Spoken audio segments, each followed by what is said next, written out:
Hey everybody, Questwise here, and I hope you're all doing well. I hope that you're all safe. I hope that you're all taking preventative measures to stay away from all the craziness out there. But I'm here, and we're going to continue talking about the things that we love. We don't want to give up on our uh, the things that bring us joy and things that bring us excitement. And today I have a product that I want to talk to you about. Kind of my initial impressions. I haven't had a chance to completely go over this yet, but that's the Explorer's Guide to Wildemount. This is the newest campaign setting for Dungeons and Dragons 5th edition, and is in conjunction with Critical Role. If you know Critical Role, um, like I said, I haven't had a chance to go over this completely. I picked this up yesterday, but I poured over as much as I could, and I just wanted to give you my initial impressions. And I have to say that they're very, very positive. Now, I'm a D&D fan. I'm a D&D player. I love D&D. I love a lot of other games, but D&D is still one of my favorites, and 5th edition is no exception to that. And I always love the opportunity to explore new worlds within D&D as well too. And this really provides something cool, unique yet familiar as well too. So first off, it is beautifully produced. The artwork in this is gorgeous, as it is with every other 5th edition product so far. The production value, the layout is all beautiful. Wizards of the Coast has done a great job. I know that very, very early on there was some problems with production. Some of the rule books were not bound very well, but that's all been cleaned up. That's all been taken care of. And since then, their books have been very beautifully produced and very well produced. It's big. This book is really, really big. It clocks in at about 300 pages. So it's not huge. It's not the biggest book out there. But for a setting guide, for a campaign setting guide, it's pretty thorough, and there's a lot of stuff in here. There's a ton of stuff. Now, let me preface this by saying I don't consider myself a critter. I do enjoy the show. I do watch the show. I've only watched one episode of the second season, if you will, kind of thing that this is based on. But I did watch the first campaign. I enjoyed it very, very much. But I wouldn't call myself a critter. I wouldn't call myself an uber fan. I do enjoy it, and I know the characters, and I know some of the, but I'm in it for the storylines, and I'm in it for the entertainment value of it. So going into this, I didn't really know much at all, other than what I've, watched or read about Tal'Dorei, which is the other campaign setting, which is in the same world as this as well too, and you can kind of see it. Comes with a map that pulls out in the back as well too, and you can kind of see where this continent meets up with Tal'Dorei and how that all kind of fits together. There's tons of world lore in here. It's very, very nicely detailed. A history of the world, a history of the peoples and how they came to be and where they're at currently. A nice background on how time and the planets and stuff work in this world, in this kind of universe.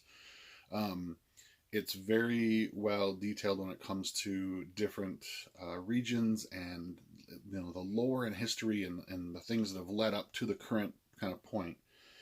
There's a ton of gods in here, and this is one of the things that kind of struck me as a little odd at first, but now to me makes sense. To me makes me feel, like I said before, it's unique and new yet oddly familiar.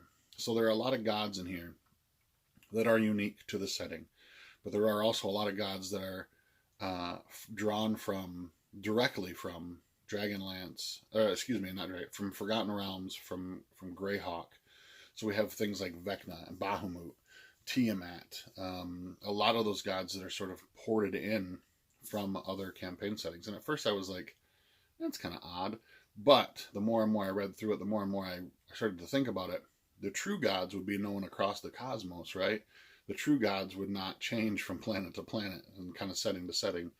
Or it's possible that people, have plane shifted here, have come here from another planet, from a different reality, and establish those kinds of things. It doesn't really go into a lot of detail, as far as I can see so far, as to how those gods are worshipped here as well as other places. But that's my interpretation of that kind of thing. But it's really, really cool.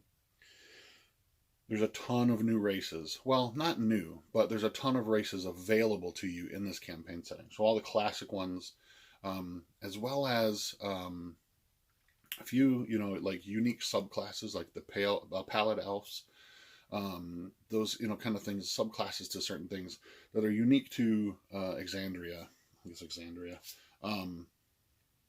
And this campaign setting itself.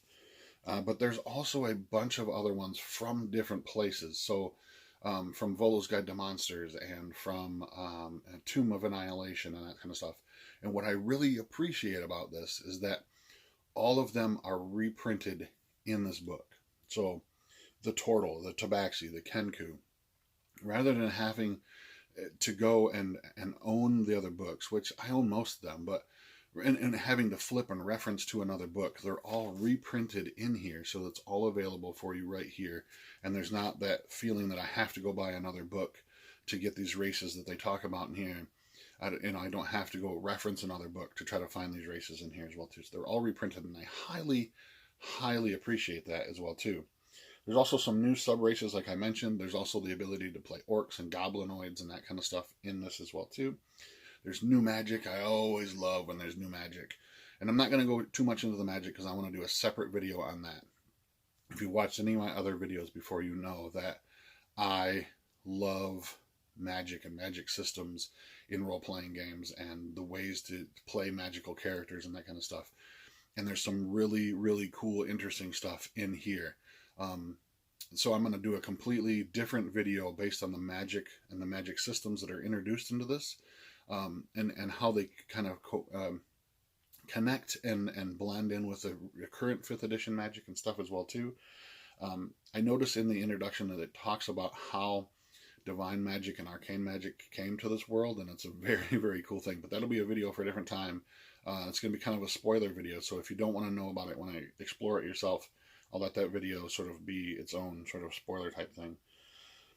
I'm really excited about this. I think that this is really, really going to become one of my new favorite campaign settings to play in. I liked Eberron. I really do. I've liked Eberron ever since like the 3.0, 3.5 days. But this is really fun. This is, like I said, it's brand new, it's unique, but yet it's still got some very familiar feelings to it. They did a great job at blending everything that's already available in 5th edition to be able to be used in here, and gorgeous, gorgeous stuff. So if you get a chance, check this out. My full review will be coming soon, as well as a video on the magic systems that are introduced in here as well too. So until next time, stay safe, my friends, and game on.